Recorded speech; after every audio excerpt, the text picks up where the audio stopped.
सरकार की जय। कर्म के विषय में प्रश्न आया है। यह पूछा गया है कि क्या कर्म धर्म के पालन से, यदि कर्म धर्म का विधिवत पालन किया जाए तो उससे भगवान की प्राप्ति हो सकती है या नहीं। इसके लिए पहले हमें कर्म के विषय में विस्तार से समझना होगा। देखो, कर्म क्या है? कर्म धर्म, कहीं कहीं मैं धर्म बोलूंगा, कहीं कहीं कर्म बोलूंगा, इसलिए पहले ही बता देता हूं कि दोनों शब्द एक ही हैं, एक ही मान लो। वेदों में कर्म धर्म ऐसा ही आया है। तो कर्म का अर्थ है कि अपने अपने वर्ण और अपने अपने आश्रम के अनुसार जो शास्त्रों में प्रतिपादित कर्म धर्म है उसको कोई विधिवत करे, उसको कर्म कहते हैं। अलग अलग वर्ण कौन से हैं? 4 वर्ण हैं, ब्राह्मण, क्षत्रिय, वैश्य, शूद्र। तो ब्राह्मण के लिए क्या कर्म बताए गए हैं, क्षत्रिय के लिए क्या कर्म बताए गए हैं, वैश्य के लिए क्या कर्म बताया गया है और शूद्र के लिए क्या कर्म बताया गया है। ये अलग अलग वर्ण हो गए। आश्रम भी 4 होते हैं, एक ब्रह्मचारी है, एक गृहस्थी है, एक वानप्रस्थी है और एक सन्यासी है। इनके भी अलग अलग नियम हैं शास्त्रों में, वेदों में, उनका पालन करना। तो इसको कहते हैं कर्म। इस कर्म के पालन से क्या होगा? इस कर्म के पालन से यदि कोई विधिवत करे तो स्वर्ग की प्राप्ति होगी। हाँ, स्वर्ग मिलेगा उसको। और स्वर्ग क्या है?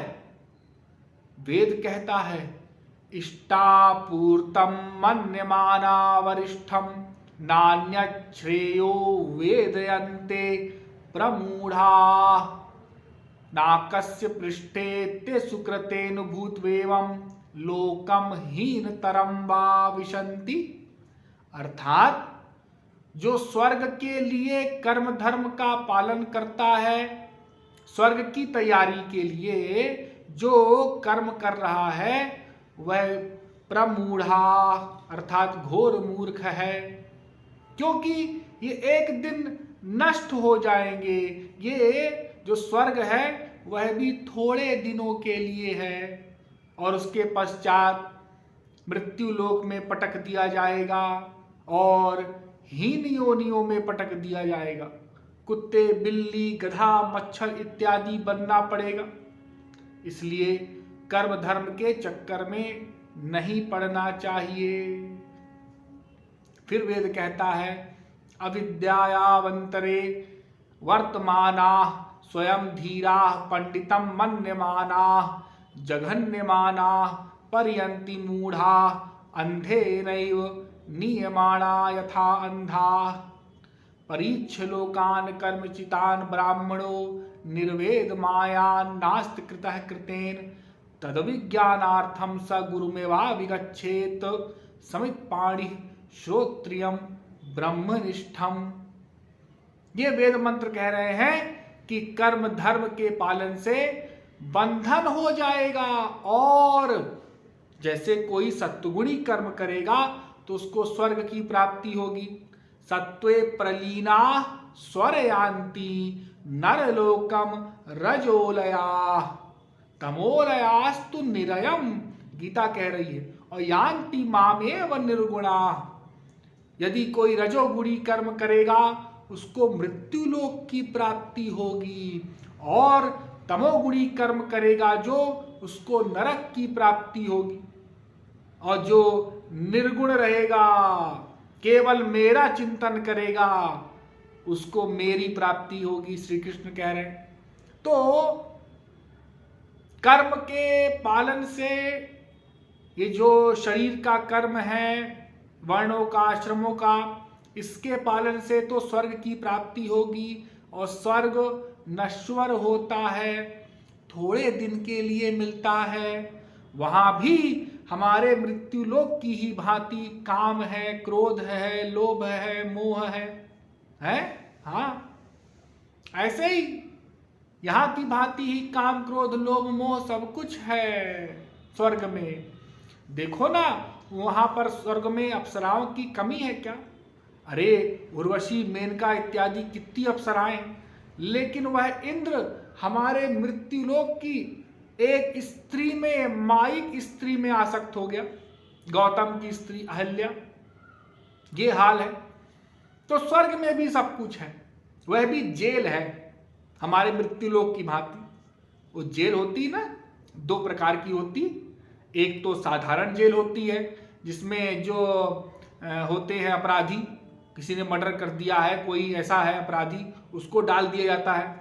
और एक वीआईपी जेल भी होती है। वीआईपी जेल, हाँ, जो वीआईपी कैदी होते हैं ना, नेता वगैरह, जब उनको जाना पड़ता है तो उनके लिए विशेष सुविधा रहती है। लेकिन है तो सब जेल ही, है तो सब बंद ही, बंधन तो है। तो उसी प्रकार स्वर्ग भी है। तेतम भुक्त्वा स्वर्ग लोकम विशालम छीने पुण्य मर्त लोकम विशंति। पुण्य छीन हुआ कि मृत्युलोक में जाना पड़ेगा। हाँ, स्वर्ग सम्राट इंद्र को भी चींटी बनना पड़ेगा, मच्छर बनना पड़ेगा। इतने समय के लिए पुण्य था, ठीक है, अब जाओ। तो ऐसे कर्म करने से क्या तात्पर्य है? धर्म के बारे में, धर्म क्या है? धर्म सत्य दयोपेतो विद्यावा तपसान्विता मद भक्त पेतमात्मानम न सम्यक प्रपुनाति ही। देखो, कुछ लोग कहते हैं, भागवत कह रही है सत्य धर्म है, दया धर्म है। हाँ, तो भागवत में ही लिखा है कि सत्य और दया से युक्त भी होगा यदि धर्म, तो भी अंतःकरण की शुद्धि नहीं होगी, भगवान की प्राप्ति नहीं होगी। हाँ, तो उससे क्या लाभ, क्या फायदा? कालेन नष्टा प्रलय वाणियम वेद संगीता मयादो ब्रह्मणे प्रोक्ता धर्मो यस्याम मदात्मका। भगवान ने ब्रह्मा जी से कहा कि जो धर्म बने हैं ये इसलिए बने हैं ताकि यह जीव मेरा चिंतन करे, कर्म धर्म के चक्कर में ना पड़े, लोक वेद के चक्कर में ना पड़े, मेरा चिंतन करे, मेरा स्मरण करे, बस इसीलिए ये बने हैं कर्म धर्म। सूत जी ने, देखो धर्म तो वैसे बहुत कठिन है। धर्मम तु साक्षात भगवत प्रणीतम नवै विदुर ऋषयो नापि देवा। धर्म इतना कठिन है कि बड़े बड़े ऋषि मुनि भी नहीं समझ सकते। बड़े बड़े ऋषि मुनियों को भी इसका ज्ञान नहीं है धर्म का ठीक ठीक। हाँ, देखो एक स्त्री होती है घर में, हाँ, उसके पति है, हाँ, ससुर है, सास है, सब है, जेठ है। अब पति ने कहा कि जाओ पानी ले आओ एक गिलास। वो गई पानी लेने, इतने में ही ससुर ने आवाज लगा दी, अरे बेटा मेरा चश्मा रखा है अमुक स्थान पर, जरा ला दे। अब वो कंफ्यूज हो गई। पिताजी ने मांग लिया चश्मा, और ये तो हमारे पति के भी पिता हैं, वो भी हमारे पति भी इनकी आज्ञा मानते हैं। वो जैसे ही चश्मा लेने गई तो उधर से सास ने आवाज लगा दिया, अरे बेटा मुझे अमुक अमुक सामान दे दे। अब वो खड़ी हो गई, अरे ये तो माँ का स्थान तो बाप से भी ऊंचा होता है, अब मैं किसकी आज्ञा पहले मानूं, पति की कि ससुर की कि सास की? पागल हो गई बेचारी। तो धर्म तो इतना कठिन है कि बड़े बड़े ऋषि मुनियों से भी के भी परे है, बुद्धि से परे है। धर्म ऐसा है। धर्म सब संपद्यते षड्वीर धर्मस्तु विपर्यय। धर्म में 6 नियम होते हैं, 6 नियम कड़े कड़े। यज्ञ होता है उसमें 6 नियम होते हैं। ऐसे यज्ञ नहीं हो सकता, कोई सोचे कि यज्ञ हम ऐसे कर लेंगे, नहीं। यज्ञ में 6 नियम हैं। देश कहाँ हो रहा है, वो स्थान शुद्ध होना चाहिए, उसमें कभी कोई गलत कार्य ना हुआ हो। जब से पृथ्वी बनी है तब से। अब इसका ज्ञान कौन करेगा? कोई त्रिकालज्ञ होगा, जैसे पहले हुआ करते थे अत्रि वगैरह, वशिष्ठ वगैरह, विश्वामित्र वगैरह, वो जानेगा, वो जान सकते हैं। आजकल के पंडित जी क्या जानेंगे? काल, कौन से काल में यज्ञ किया जाए, विधि, मंत्र, कर्ता, वस्तु, ये 6 नियम। कौन से धन से सामान लाया जा रहा है, वो धन अपने अपने वर्णाश्रम के अनुसार होना चाहिए, नियम के अनुसार होना चाहिए। ब्राह्मण अपने धर्म का पालन करके जो धन लाए उससे यज्ञ हो सकता है, अन्य किसी कमाई से यज्ञ नहीं हो सकता। हाँ, क्षत्रिय का जो धर्म है उस धर्म से जो उसको धन मिले ठीक ठीक कमाई से, गड़बड़ वाली कमाई से नहीं हो सकता, 420 वाली कमाई से, हाँ उससे यज्ञ हो सकता है। नहीं तो यजमान का विनाश हो जाएगा। और ठीक ठीक होना चाहिए। मंत्र जब बोला जाए तो उसका अर्थ वक्ता को भी हो और श्रोता को भी हो, यजमान को भी हो, वरना तो यजमान का नाश हो जाएगा। पंडित जी को भी पता होना चाहिए मैं क्या बोल रहा हूं, यजमान को भी अर्थ पता होना चाहिए मैं क्या कर रहा हूं। तो बहुत सारे नियम हैं, उन नियमों का ठीक ठीक पालन होना चाहिए। पातंजल महाभाष्य में पतंजलि ने कहा कि दुष्टः शब्दः स्वरतो वर्णतो वा मिथ्या प्रयुक्तो न तमर्थमाह सवाग वज्रो यजमानम हिनस्ति यथेन्द्र शत्रु स्वरतो पराधात। जब एक बार एक राक्षस था, इंद्र का दुश्मन वृत्तासुर, वो इंद्र को मारने के लिए उसने ऋषि मुनियों को पकड़ करके जबरदस्ती यज्ञ करवाया और उसका मंत्र था इंद्र शत्रु विवर्धस्व। तो उनसे कहा कि ऐसा इसका जाप करो और इससे क्या होगा कि इंद्र के शत्रु की शक्ति बढ़ेगी। इंद्र का शत्रु वृत्रासुर था, तो जब मैं युद्ध करूंगा तो इंद्र को मार दूंगा। अब ऋषि मुनि क्या करते बेचारे, नहीं करते तो उनको मार डालता ये राक्षस। तो उनको जबरदस्ती यज्ञ करना पड़ा। जबरदस्ती यज्ञ करने बैठे और उन्होंने चतुराई किया। क्या चतुराई किया कि भाई इंद्र तो हमारे देवता हैं, इन्हीं के उल्टा हम कैसे यज्ञ करेंगे। तो उदात्त की जगह अंत्योदात्त अर्थात ई पर जोर लगाना था, वो बाद में जोर लगा दिया अंतिम वाले अक्षर पर, तो अर्थ उल्टा हो गया। हाँ, अर्थ हो गया कि इंद्र बढ़े।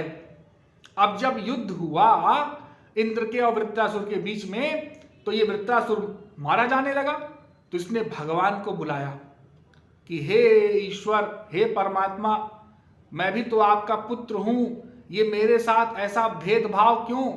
मैंने तो बाकायदा यज्ञ करवाया विधि पूर्वक ऋषि मुनियों से, उसके पश्चात भी उल्टा परिणाम।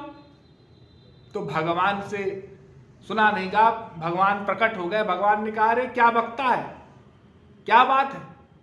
अरे प्रभु ऐसी ऐसी बात है, मैंने यज्ञ करवाया था और उसका मंत्र था, यहां तो उल्टा मैं ही मारे जा रहा हूं। तो भगवान ने कहा अरे जो तूने यज्ञ करवाया था ना, हाँ तो उसका अर्थ यही था, यही था। हाँ कैसे? वो ऐसे कि वो ऋषि मुनियों ने चतुराई किया, वो उदात्त को अंत्योदात्त कर दिया। अरे ये तो ऋषि मुनियों की गलती है महाराज, अरे वो तो तेरे ही तो बुलाए हुए थे, तो यजमान का विनाश हो जाएगा। हाँ, यदि त्रुटि हो गई स्वर में, स्वर के बोलने में। अब तो यहाँ वेद मंत्रों का पाठ करते हैं पंडित लोग, कुछ भी बोले जाते हैं। ओम भूर्भुवः स्वः तत्सवितुर्वरेण्यं भर्गो देवस्य धीमहि। कोई स्वर नहीं, उदात्त अंतोदात्त स्वरित वगैरह जो स्वर होते हैं उनका कोई ज्ञान ही नहीं रखता, बोलेगा क्या? तो इस प्रकार से नहीं चलेगा। काशी नरेश पौंड्रक, उसने भगवान श्री कृष्ण को मारने के लिए यज्ञ करवाया, लेकिन यज्ञ में त्रुटि हो गई तो उल्टा पौंड्रक ही मारा गया। जो मनु है, हाँ हम जिनके वंशज हैं, उन्होंने यज्ञ करवाया पुत्र के लिए, तो यज्ञ में त्रुटि हो गई तो पुत्र के बजाय पुत्री उत्पन्न हो गई, इला। हिरण्यकश्यपु ने यज्ञ करवाया प्रहलाद को मारने के लिए, मरवाने के लिए, यज्ञ में त्रुटि हो गई तो उल्टा पुरोहित ही मारा गया।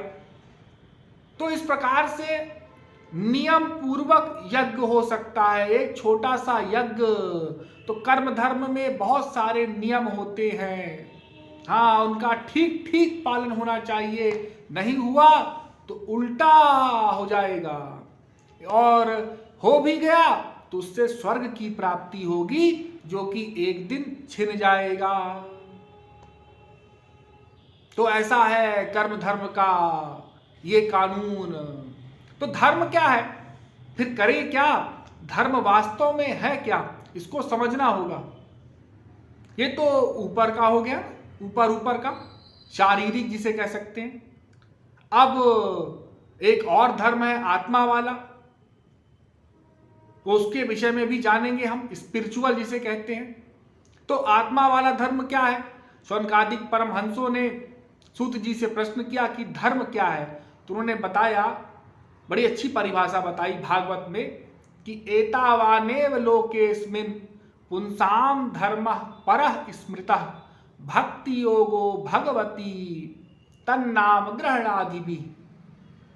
अर्थात धर्म का अर्थ क्या है, जिससे भगवान में मन लगे, बस जो श्री कृष्ण में समर्पित हो उसको ही धर्म कहते हैं। श्री कृष्ण के सिवाय अन्य कोई भी कर्म, भगवान के सिवाय अन्य कोई भी कर्म जो उनको समर्पित करके न किया गया हो वह धर्म नहीं है। वासुदेव परो धर्म।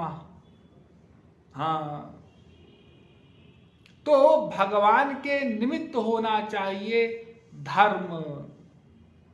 तो धर्म का अभिप्राय भगवान से है।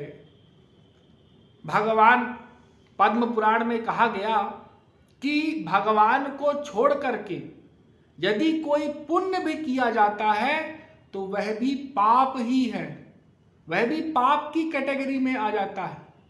भगवान के निमित्त किया गया पाप भी पुण्य होता है। भगवान के निमित्त होना चाहिए, लेकिन भगवान को छोड़ करके यदि कोई पुण्य भी करता है तो वो पाप है। तो ये पाप और पुण्य की परिभाषा। तो भगवान से एकमात्र प्रेम होना चाहिए।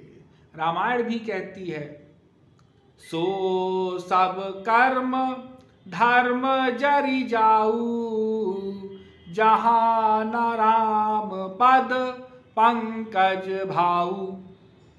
धर्म परायण सोई कुल त्राता, राम चरण जाकर मन राता। भगवान के चरणों में प्रीति हो उसी को धर्म कहते हैं। बस साधारण और सिंपल भाषा में समझ लीजिए। भगवान को छोड़ करके यदि कुछ भी हम कर रहे हैं वो धर्म नहीं है। तो धर्म का अभिप्राय आप जान गए। खाली कर्म करने से और शारीरिक कर्म को करने से तो लक्ष्य की प्राप्ति नहीं होगी। हमको आत्मा वाले धर्म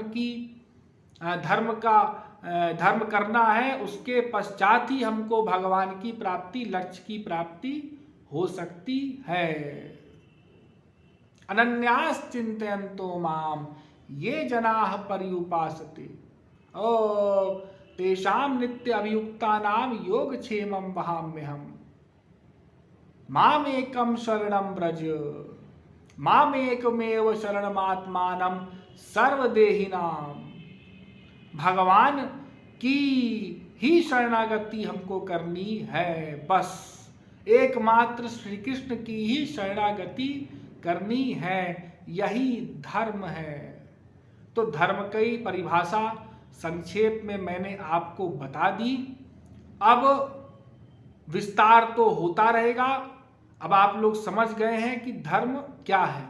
एक तो शारीरिक धर्म और एक जिसे माइक धर्म भी कहते हैं, आगंतुक धर्म कहते हैं, और एक होता है आत्मा का धर्म और आत्मा ही मैं हूं, मैं शरीर तो हूं नहीं, शरीर तो मेरा, ये मैं मेरा है और जहां मेरा है वो मैं तो हो नहीं सकता, तो मेरे साथ तो शरीर जाएगा नहीं, शरीर तो यहीं रहेगा। तो शरीर का ये जो कर्म है ये नोट नहीं किया जाता ईश्वरीय जगत में। मन सैव कृतम राम न शरीर कृतम कृतम, मन का ही कर्म जो कि ईश्वरीय होगा वो नोट किया जाएगा और धर्म के क्षेत्र में। और वैसे तो मन का कर्म नोट होता है, लेकिन उसका पुण्य और पाप फल इत्यादि मिलता है, स्वर्ग और नरक उसके लिए मिलता है। लेकिन जहां बात आती है धर्म की, तो वहां मन के ही जो कार्य होते हैं उनको नोट किया जाता है। तो हमको आत्मा के धर्म का पालन करना है, यही सार है। बोलिए वृंदावन बिहारी लाल की।